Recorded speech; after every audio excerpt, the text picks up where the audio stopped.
Hi friends, in this video I just give you an introduction to the physics behind why concave lens is used for myopia. All you know that myopia is also known as short-sightedness or near-sightedness. A myopic person cannot see far object but he can see near object easily. This figure shows the structure of our eye, in which the retina is the portion where the image of any object is formed. It enables the nerves in the retina to identify the object that we can see. Lenses and iris perform a very significant role along with the ciliary muscles to promote clear vision.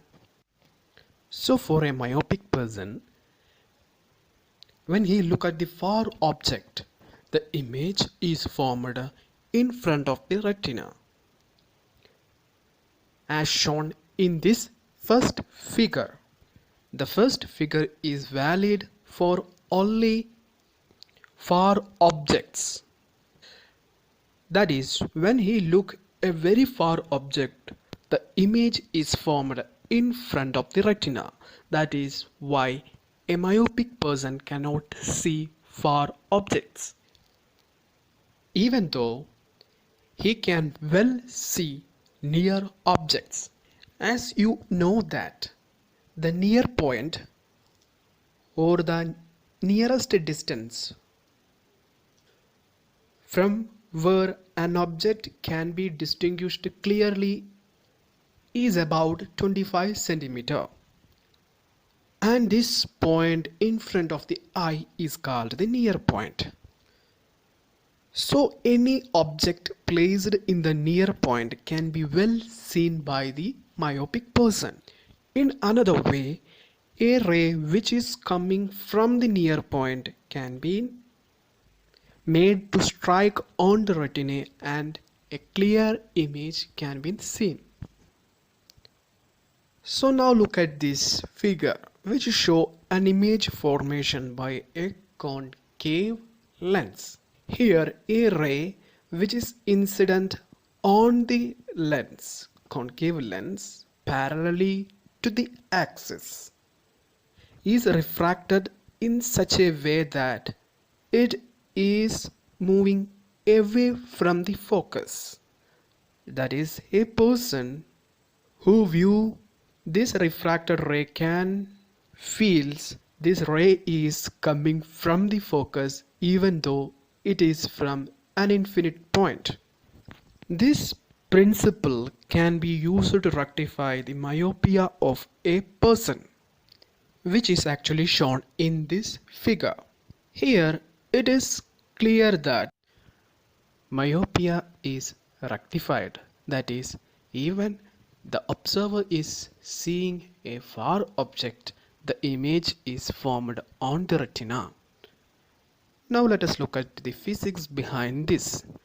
As I already give you some details regarding how a ray behaves when it incident on a concave lens, which is the ray is parallel to the axis. This ray is supposed to move away from the focus. That is, when an observer observes this refracted ray, may have a feeling that this ray is coming from the focus, but it is actually coming from an infinite point or a far object. As I already told that for a myopic person, a ray which is coming from the near point can be well distinguished. So let us arrange the focal length of this concave lens in such a way that the concave lens focal length is almost equivalent to the near point length. Then the ray after refraction from the concave lens appears to move in such a way that it is coming from the focus. So the situation is almost equivalent to a ray coming from the focus or the near point, and in this way we can rectify the myopia. Thank you for watching my videos.